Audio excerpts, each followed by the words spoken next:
Hip-hop, rap et R&B pendant 2 heures. Branchez-vous. C'est Urban Fun avec Darez sur Fun Radio. C'est un des pionniers du hip-hop depuis longtemps, 40 ans. Il est à la fois producteur, rappeur, animateur et on le connaît surtout à travers le monde en tant que DJ avant tout. Mon invité dans Urban Fun est DJ Dédiké. Bienvenue Dédi sur Fun Radio. Yes, merci les gars, ça fait plaisir en tout cas. Quand tu as dit 40 ans, il doit se dire les gens, mais il a 100 ans alors en fait, c'est 40 ans de carrière. Moi je me suis dit depuis quoi, 82 au tout début t'avais... Ouais, 82, ouais, exact. Ça, ouais. 40 ans, tout pile en fait. C'est vrai, c'est un truc de fou, c'est tellement vite, j'ai pas vu en fait. Bienvenue sur Fun Radio, c'est un plaisir de t'accueillir. Merci en tout cas, merci pour l'accueil, ça fait plaisir. Moi je voulais tout d'abord te demander quel est ton plus beau souvenir en tant que DJ dans ta longue carrière. Bah écoute, il y a eu plein de beaux moments, tu vois, je veux dire, quand on mixe dans sa chambre et après on se retrouve sur des gros festivals ou même encore mieux faire son propre Palais 12, tu vois, donc c'est que du bonus, tu vois, c'est que du rêve qui sont au-delà des rêves en fait, tu vois, donc jamais j'imaginerais accomplir tout ça et être encore aujourd'hui, après plus de 40 ans, être toujours là à mixer, à faire danser des nouvelles générations. Donc je peux pas décrire un moment en particulier, il y a eu beaucoup de beaux moments.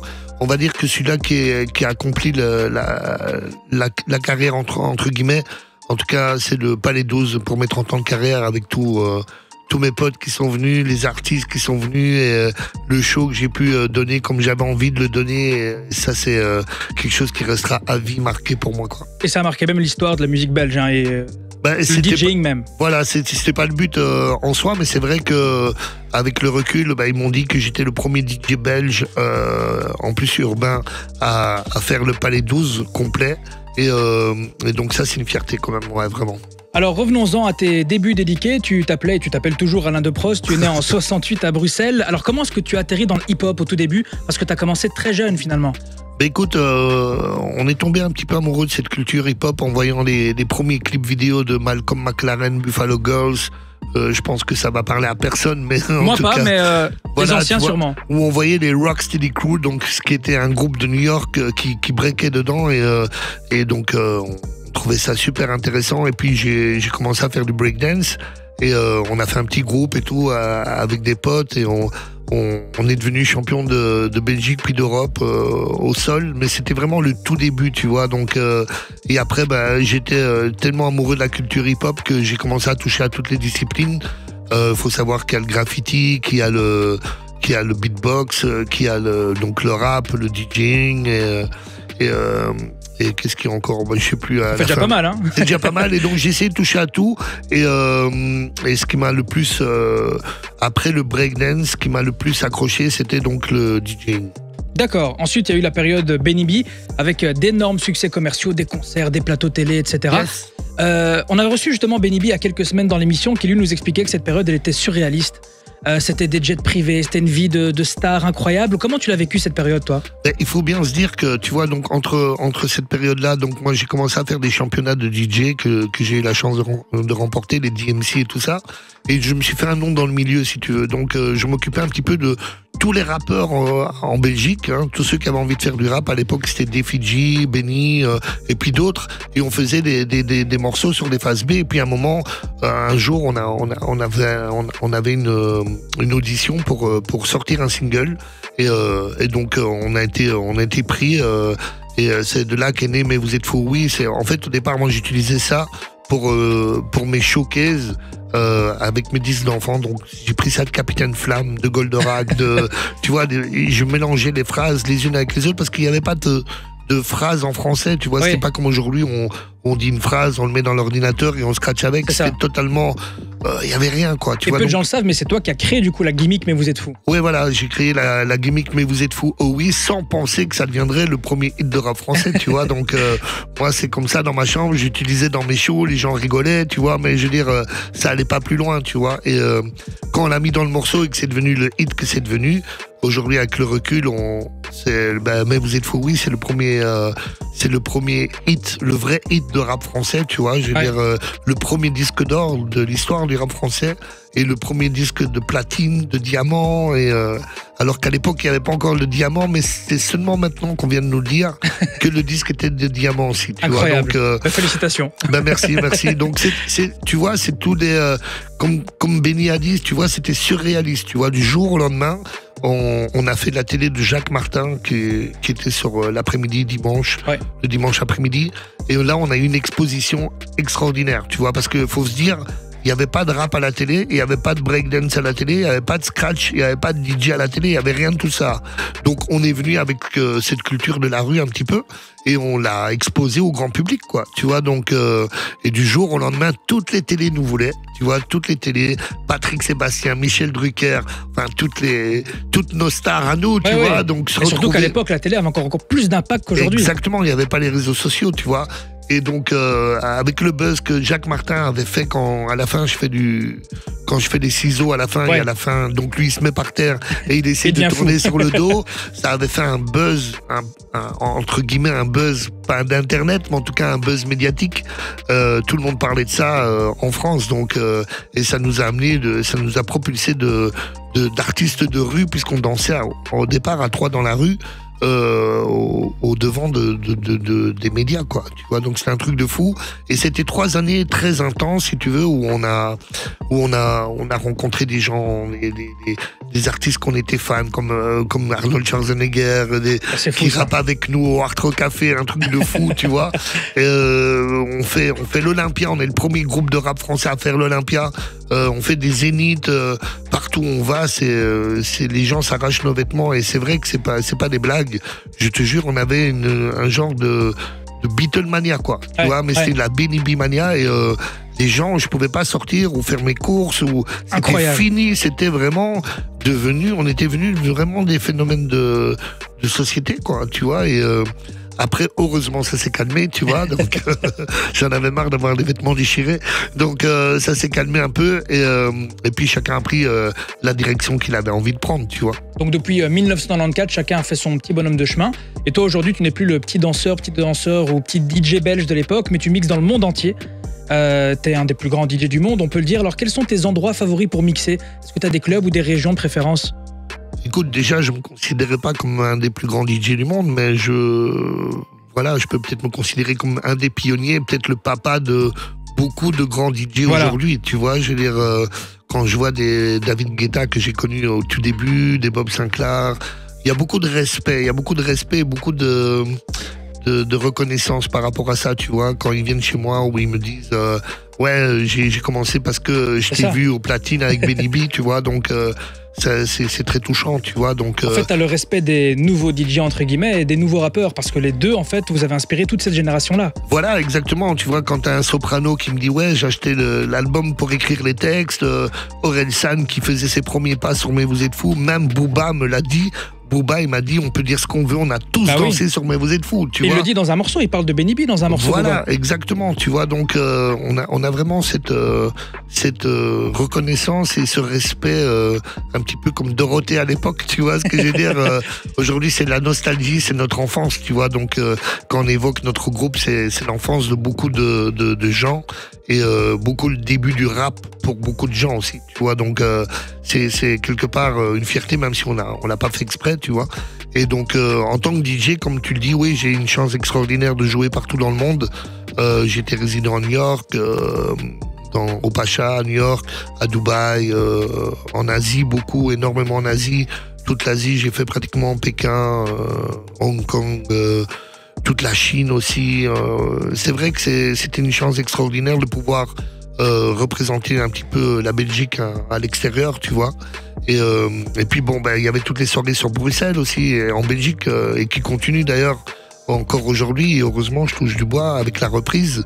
On est super content qu'on puisse de nouveau bosser, parce que c'était 2 années assez compliquées psychologiquement, tu vois. Donc le public te manque à un moment, tu vois, surtout quand tu fais que ça. C'est mon métier depuis toujours, depuis que j'ai 20 ans, tu vois. Donc être en manque de public, c'était vraiment très très dur pour moi et aujourd'hui je suis super content, ça reprend de plus belle. On fait Tomorrowland pour les 3 week-ends, on va mixer à l'Expo à Dubaï, il se passe plein de choses quoi, tu vois, donc c'est super cool. Alors ton dernier single, The Anthem, était un carton notamment sur Instagram avec des millions de vues, chaque jour ça augmente, grâce à Ghetto Kids. Ouais, alors qu'est-ce qui s'est passé, c'est quoi cette collab? Écoute, tu vois, j'ai été tombé sur une vidéo de Ghetto Kids qui sont des petits danseurs de Ouganda, plus exactement, et qui font plein de petites vidéos très très solaires, très bienveillantes, avec toujours la pêche et Ah ouais. Et tu vois, bon, ils vivent dans un petit village, mais ils ont tellement de positivité en eux. Tu peux avoir que la banane en regardant leur vidéo, tu vois. Et je les ai contactés et je leur ai dit, ça vous intéresserait de faire une petite vidéo sur mon morceau? C'est un truc afro, ça devrait correspondre plus ou moins à ce que vous faites d'habitude, tu vois. Donc, et ils m'ont répondu, ils m'ont dit, ouais, on adore le morceau, on veut faire vraiment un truc dessus. Et ils m'ont fait 2 petites vidéos et c'est vrai que en moins d'une semaine, on est arrivé à plus de 6 millions de vues. C'est ouf, hein. Sur leurs vidéos. C'est un truc de dingue. Ces petits-là sont juste incroyables et je leur ai proposé justement de faire tout le clip en fait, tu vois. D'accord, officiellement donc, quoi. Voilà, tu vois, donc ils m'avaient fait un premier jet, si tu veux, que m'ont posté, mais tu sais, ils vivent dans des villages, donc ils dansent avec une chèvre et tout, tu vois, donc et la chèvre est un peu maltraitée, oui, tu vois. Il donc, la transporte, il la balade. Voilà, il la transporte, il la balade, mais c'est normal pour eux, tu vois, donc mais pour nous, pour l'Europe, en tout cas, je me dis, on va pas se taper Brigitte Bardot sur le dos, donc je leur ai demandé de refaire une vidéo, si tu veux, sans la chèvre, voilà. Donc j'attends avec impatience la nouvelle vidéo, mais en tout cas, c'est des petits qui méritent d'être vus. Allez voir leur Instagram Ghetto Kids, c'est juste incroyable ce qu'ils font. Et le morceau est excellent aussi. Alors dédié chaque année, si je ne me trompe pas, depuis 2009, tu sors des compiles de mix, ouais, qui sont d'ailleurs des gros succès à chaque sortie. Alors comment est-ce que tu les prépares, celles-ci? Écoute, à chaque fois, quand je bosse avec Universal pour les compiles, là, on est arrivé à la volume 13, et d'ailleurs, malheureusement, c'était la dernière, parce qu'avec le confinement et les problèmes de ce qu'on a vécu, les magasins qui ouvrent, les magasins qui ferment, donc Universal a malheureusement perdu pas mal d'employés et a dû restreindre, donc malheureusement, ils ont arrêté la collaboration parce qu'ils se sont dit en ce moment on ne vend plus de musique parce que voilà, c'est très compliqué, donc malheureusement la volume 13 c'est la dernière, mais en général je bossais avec eux d'un commun accord, donc ils me laissaient assez une carte blanche. Je leur donnais une playlist si tu veux, des morceaux que je trouvais intéressants à mettre, et puis eux faisaient la demande officielle donc à tel artiste ou la maison de disques, voir si on pouvait l'utiliser et les mettre, parce que c'est très compliqué quand tu fais un genre de mixtape officiel entre guillemets. T'as des maisons de disques qui ne veulent pas. Tu vois, ils veulent pas que ce soit sur les compiles, ils veulent que ce soit que sur l'album ou en single, où tu ne peux pas le mixer, où tu peux pas scratcher dedans. Enfin, c'est super compliqué. Surtout ces dernières années, je pense. Hein. Voilà, tu vois. Et même parfois, tu vois, on me donne un morceau, puis on me l'interdit, tu vois. Alors que le mix est fini, on me dit il faut que tu enlèves le morceau de Soprano. Heureusement, je connais très bien Soprano. Je l'appelle, je dis frérot, il y a un problème, ils veulent pas que j'utilise ton morceau. Il me dit t'inquiète, Daddy, on va régler ça, tu vois. Et dans les 10 minutes, c'était réglé, tu vois. Mais je peux pas le faire avec tout le monde non plus, tu vois. Donc, mais en général. C'est un peu plus compliqué avec Drake. Voilà, avec Drake, c'est plus compliqué. Mais de toute façon, avec les artistes américains, c'est très très compliqué de dealer ou de parler de droit et tout ça, ils sont super c'est argent, ouais, surtout, eux c'est la business, thune. Eux c'est la thune, c'est le business avant tout. Ouais. Alors dédié, comme tu le sais sûrement, on en a parlé, t'es une référence et une inspiration pour beaucoup de jeunes DJ belges. Alors quel conseil donnerais-tu aux jeunes qui nous écoutent ce soir et qui débutent dans cet art? Écoute, je vois pas mal de DJ belges très talentueux et j'en ai vu tout au long de ma carrière, et des qui ont malheureusement pas percé et d'autres qui méritaient pas de percer mais qui sont devenus des stars. Aujourd'hui, c'est vrai que l'approche est totalement différente par rapport à ce que moi j'ai connu, donc je peux pas leur donner les conseils que moi j'ai appliqués à l'époque, puisqu'aujourd'hui les codes sont totalement différents. Ouais. Aujourd'hui, je pense qu'il faut vraiment une bonne comment on dit ça, tu vois, travailler très très bien l'image des réseaux sociaux. C'est la com en fait. C'est la com, voilà, il faut une très bonne com aujourd'hui, tu vois. Si t'as un vrai caméraman qui te suit tout le temps, pour le moindre truc, qui filment. Tout est vidéo aujourd'hui, tout est bien plus que le mix qu'on écoute, tu vois. Donc Tout à fait. aujourd'hui, tu vends plus une image qu'un travail, en fait, tu vois. Si en plus tu es doué, tant mieux, tu vois. Mais beaucoup de DJ aujourd'hui, c'est juste de l'apparence, tu vois. C'est vrai. Donc Et puis c'est toujours du show, le DJ par exemple, quand on pense dédiquer, moi la première image, mais c'est les mix avec ton nez. ouais. Ça t'appartient, ça appartient à ton image. Ouais. Donc il faut se trouver une petite plus-value. Il faut se différencier des autres, bien entendu, et c'est vrai qu'aujourd'hui tout le monde a accès aux mêmes banques de données de musique. Faut que tu crées tes propres remixes, faut que tu te fasses remarquer. Mais encore une fois, il faut vraiment travailler la com. Mais je pense que surtout, si tu as envie de perdurer dans ce métier, faut être passionné de la musique. Tu vois, si t'es pas passionné un petit peu, si tu te dis je veux juste être DJ pour draguer des meufs ou faire de la thune ou être célèbre, C'est mort. c'est la même chose dans tous les domaines, tu Bien vois. sûr. Ça ne dure jamais longtemps. Ça peut arriver que ça fonctionne, mais c'est pas. Moi, je te dis, fais toujours les choses avec sincérité et il y a que comme ça que tu peux perdurer dans le temps. Un grand merci Déliqué pour cette interview. Je rappelle que ton dernier single en featuring avec Namto et Big Ali est disponible sur toutes les Yes. plateformes. Est-ce que je peux te laisser le mot de la fin pour les auditrices et auditeurs de Fun Radio? Eh ben, je compte sur vous cet été pour vous retrouver très très vite dans tous les gros festivals. N'hésitez pas à venir me rejoindre sur Instagram, DJ Déliqué. Je réponds à tout le monde. Enfin, j'essaye de répondre à tout le monde. Donc, vous êtes tous les bienvenus. Et j'espère qu'on pourra faire la fête encore ensemble cet été. Voilà. Merci beaucoup Dédi. Merci à vous. À bientôt. Peace. Fun. Fun Radio. Enjoy the music.